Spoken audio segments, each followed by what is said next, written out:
Chicago is lovely this time of year, Kim, and a great place to send those National Guard troops. You know, we've got plenty of troops in America, and we're not putting them to enough use, apparently, is the general disposition of the President of the United States. He sees America's blue cities as cauldrons of unrest, crime, graffiti, homelessness. And you know what? He's not wrong. He's not wrong. But I don't know that the Army or military and National Guard has any training in addressing any of those issues that I just mentioned. It's really not their jam. But nonetheless, Donald Trump wants it. Tony, you have a cut. This is from the Oval this morning. Go ahead. Chicago's a mess. You have an incompetent mayor, grossly incompetent. And we'll straighten that one out probably next. That'll be our next one after this. And it won't even be tough.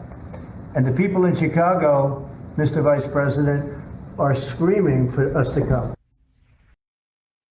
Yeah, I don't think so. Is that screaming I hear? Yeah. He was asked if he would consider sending the National Guard troops to Republican cities with high crime. And he said, there aren't that many. Wow. Yeah. Yeah. Trump was kind of a rambling man this morning, doing all the rap on Chicago and Washington, how beautiful Washington is now. How about that, Tony? I've forgotten how beautiful Washington is. I grew up there, but I guess it's even more beautiful now that Donald Trump has put troops on the streets. Doesn't sound good, but Washington was the most dangerous place in this country, and now, you know what? It's probably the safest place in our country. Everyone's starting to come here. The restaurants now you can't get in. Many of them closed because they couldn't open with crime. Everybody before me is happy what I'm doing. Most of you won't say that because you're radical left.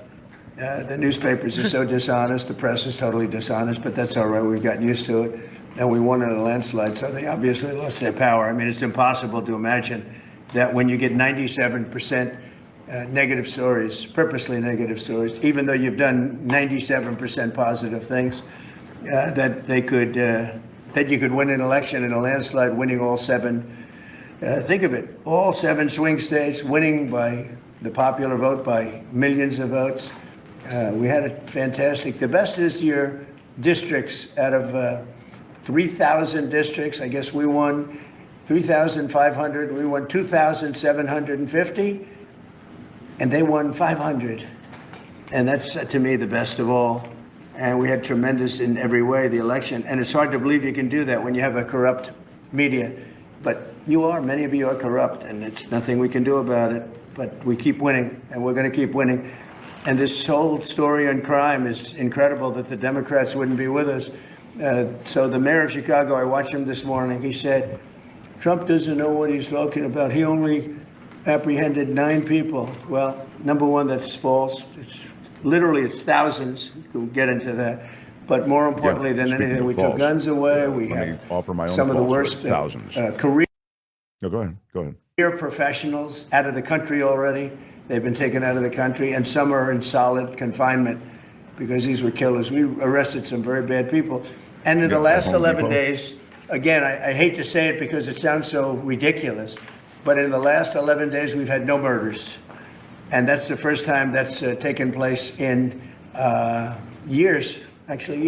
We always have a murder a week. They call it a murder a week. You come here from Iowa, you come here from Indiana. If you want to check out what he says, none of it tracks. You're so proud of your country, you love your country, and then you get murdered. Your son gets murdered, your daughter gets murdered, you get murdered. See the media, you get murdered. Many of you have been mugged in Washington, you just don't want to talk about it.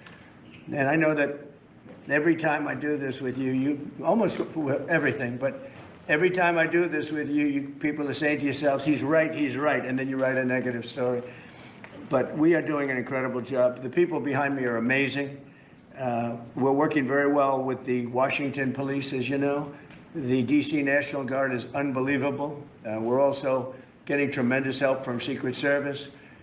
And we are at a point where Washington is booming again. People are pouring in like we haven't seen for years. Nobody wanted to come here. They didn't want to come here and get murdered. I have a friend of mine who has a very successful son.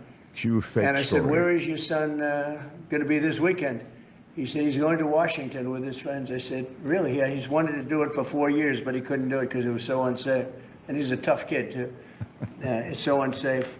And he ended up staying 3 nights, going out to restaurants all 3 nights. He said it was so beautiful, so peaceful. Because all the criminals are either Because nobody arrested else or is they're in the hiding. restaurants And we're except finding your the friend's ones that son, are hiding. because So I want to thank Pam reservations are Bondi. down I want to thank 60% our in vice Washington. president. I want to thank everybody standing behind me because they are really, Gaddy, He's you've got been standing behind him unbelievable, J.D. by the Vance. way. He's got Pam Bondi. He's got all, the They have Pete done an Hegseth. unbelievable job. They're working 24 hours a day. And Well, Washington, we know that D.C. J.D. is now Vance in isn't great working shape. 24 hours a day. He's I'm on going to be vacation working with for Clark most of the weeks. Construction, which He is just by shows far up and your does the biggest Sunday construction shows. company. And we're going to also beautify Washington. We're going to rip down the broken medians, fix them. We're going to put asphalt on the roads. We're not ripping them apart like these stupid people do. They rip a road. They We're rip getting a to road the down to the solid dirt. gold part. So And then they stay- spend stay- 5 years in stay building with the it new for a one. second. And then it starts settling. The whole thing is so crazy. And they'll spend hundreds of millions of dollars on a road. I'll spend This is, about $2, and it'll look better. What So we're is going to be this replacing speech medians. We're going to be replacing I much of watched the all asphalt of this. in the road, which This is in my the horror. city, He's which just is in rambling. bad shape. Yeah, We have great he's rambling. stripers. We have great contractors, but we have to let them do the thing. The Congress has said that they'll give us whatever money is needed to fix up the Capitol. This is the Okay, Capitol. Grandpa. And we're not going to spend a lot. It's going to go fast, and it will be spotless. And we want it spotless for the World Cup and for the Olympics. You saw the World Cup was here the other day. And come to think of it, there's your Here's trophy the World for the Cup. World Listen, Cup. pulls back. In fact, And you'll it's also solid see gold. those on That's YouTube. actually Everybody solid gold, behind so him is- heavy that so, some of the people this in is this the room heavy wouldn't be able hitters to of- lift it up. I think of what the I'm going to do media. is They place go it on right media. above the See angel, your right Christie over there. That's Gnome, solid gold too. We're going to put Hegseth, it right up there. J.D. Look at Vance. that. He's talking about the solid There's a gold. solid gold trophy. They know how to get to me, I like the World angel Cup better, to trophy. be honest with you. So we're going to sign, and then we'll take a few questions, and we'll tell you how good a job we're doing. We want to go from here to other places, but I was telling some of the people that in a certain way, you really want to be asked to go. I hate to barge in on a city and then be treated horribly by corrupt politicians and bad politicians, like a guy like Pritzker. He ought to spend more time in the gym, actually. This guy is a disaster. Gavin Newsom's a disaster. When we went, we saved Los Angeles. You wouldn't have been able to have the Olympics in Los Angeles. You're barely able to have it now. They did lose 25,000 houses to a fire that should have never occurred, because they didn't let the water come down from the Pacific Northwest, which you guys don't want to write about. I had to break into the water supply to let the water down. And even now, we want more. We can have much more. It's less than half of what should be coming in. I don't know, they have a So political thing again, about those it. who are in It's like California the know that's craziest thing I've ever completely seen. bogus. Those But just looking at it, I I think you don't know like that as well. going It is completely to bogus, the a idea that there town, wasn't city, water, place, there was water state, being held back. and then be criticized by some corrupt or incompetent governor where crime is rampant. Like, take a look at D.C. Crime was Okay, rampant. let's It was at the all-time now worst. you can. It He's got on a really loop. bad It's a during the long Biden loop. 4 We years. can wrap up, Tony. Thank you very much for that. What But was yeah, that? Tony. I wanted you to. Yeah, he is rambling, of course, but he's rambling about things that do pertain to policy. That's the scary part. He's not just blithering. He's blithering about things that have a coherence to the policy associated with them. He did send troops into Washington, D.C. There are American troops on the streets of Washington, D.C. He is considering sending troops to Chicago. And all the rest of it is just, and you can see them all back there. So lucky to have their job. Pete Hegseth, who wouldn't be in charge of anything in the private sector. He was a weekend host on Fox and Friends. A weekend host. He was picked up by Trump to run the Pentagon. But what he's really best at is standing behind Trump and nodding, and then going out on the attack. He's his attack dog, along with J.D. Vance. And I'll play you some J.D. Vance in a second. He was out this weekend taking a break from his vacations to defend the president and the president's policy and disposition toward Ukraine and Russia. Christie Gnome. Again, Department of Homeland Security, it's the biggest because of George Bush, thank you very much, the biggest department in all of Washington, under it, all of these different agencies. And she's there behind the president, nodding, and then she'll go out and do another commercial, another public service announcement that will run on radio and television and in airports to talk about how the United States Immigration and Enforcement Office is deporting so many people and getting the job done the way the American people want, deporting violent offenders, etc. But we know the truth of it. They're just going to a quinceañera and picking up everybody and deporting families from high school graduations to Home Depots on the agricultural fields of California. It's a travesty. It's a travesty. And it's been enabled by this party that has gone extremely radically right. He always talks about the radical left. I think the mainstream, I would say middle left, looks radical compared to where you are, Mr. President. You're radical right, way out there. I mean, I think the whole Overton window, what is acceptable as policy, has changed. Anyway, his move on Chicago may follow. We will see. But I mean, this happens at the same time that you're seeing the, again, you have to use almost the words that they've used, the weaponization of the Justice Department. You saw what happened with John Bolton, someone who, I'm not a fan of John Bolton. He's this super hawk, but he was close to Trump. Then coming out of that administration, he wrote a book. The book was dry cleaned, inspected for anything that could be in the least bit sensitive from the standpoint of national secrets or any other aspects of the book that gave away certain facts and information that the government felt would be damaging. So again, the galleys of the book were inspected by the White House and they gave it the green light. And he wrote this book courageously, talking about the utter chaos of the Trump administration during his first term and how Trump knew nothing about anything, took no briefings, etc. So he's had it out, Trump has, for John Bolton, I would imagine, for some time. And so this weekend, there were comments on that. And then Trump reacted to those comments. Isn't that what happened? I have Chris Christie, I think, first. Let's go to that one, Tony, if you can. This is Chris Christie on ABC's weekend show talking about the John Bolton raid. And he starts by saying, you know, to get a judge to approve actually going into Bolton's residence and buildings, that is to say where his office is housed, there might have had to have been some kind of probable cause, flimsy though it might be, but this is part of a bigger picture, which is one of recrimination. Go ahead. Had to get two separate judges to sign off on those search warrants. So they have to have some evidence of probable cause. Absolutely. And look, let's be fair.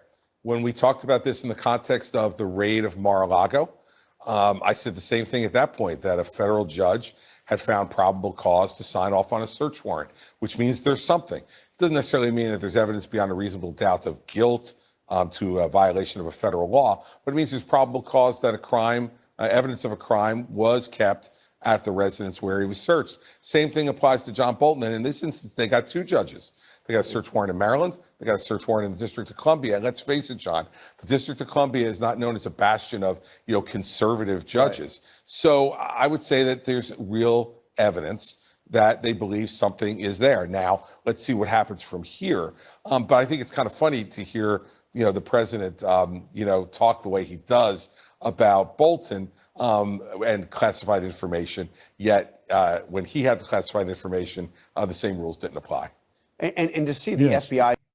That's the thing, right? You've got it's super wild to have a president who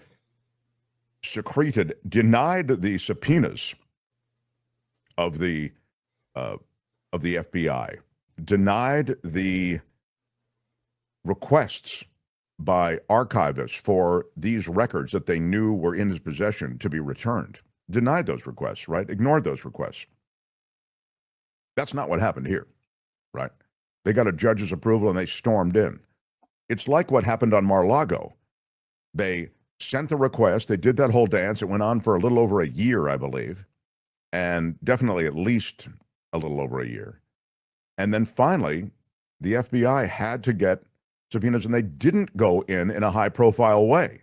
I mean, it seems as though the bell was rung, a flare was fired to tell everybody that they were going into John Bolton's place. That's part of what this administration does. They want all their flexes to be on full display.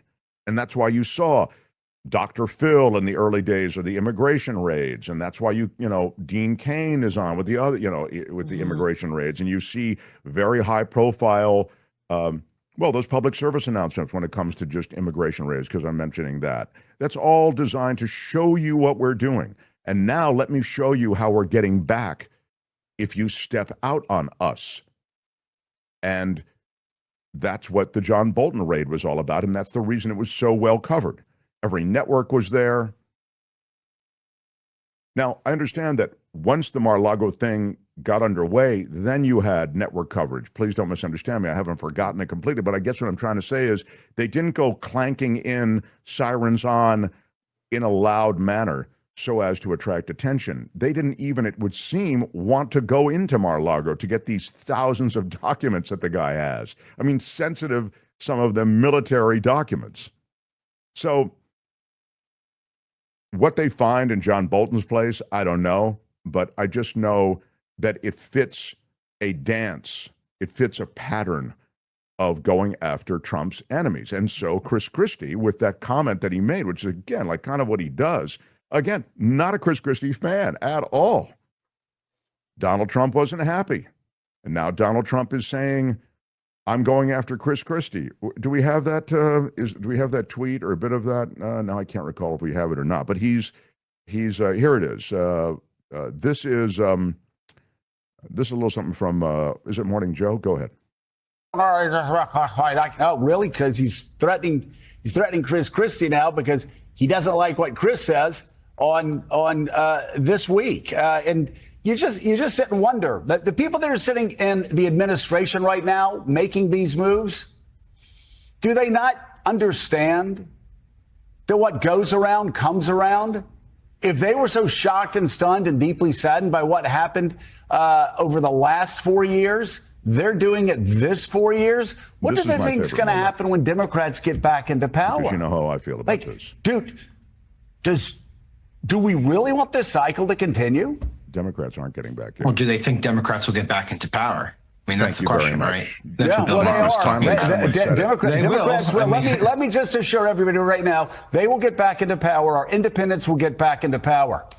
And people that are doing this right now will leave office with a cloud over their head, wondering what happens next. Right. Now, let's Thank you. stop And in the this. afterlife, we'll all be together and hold hands too. And Jesus will be serving the most delicious food. It's going to be great in 4 years. It really is. Tell me, in history, when fascists give up power to an election, when has it ever happened? When do authoritarians give up power? By force only. They don't. Mm-hmm. And these guys are not. So I can sit here every day and blow sunshine up your butt like so many other people do. And I understand everybody was operating on the hopium that was associated with Kamala Harris. You know, I never told you that I thought she would win. Thought she had problems as a candidate, but more to the point, I thought the Democrats had a problem with their position. I also feel as though Donald Trump is a transformational, generational political figure.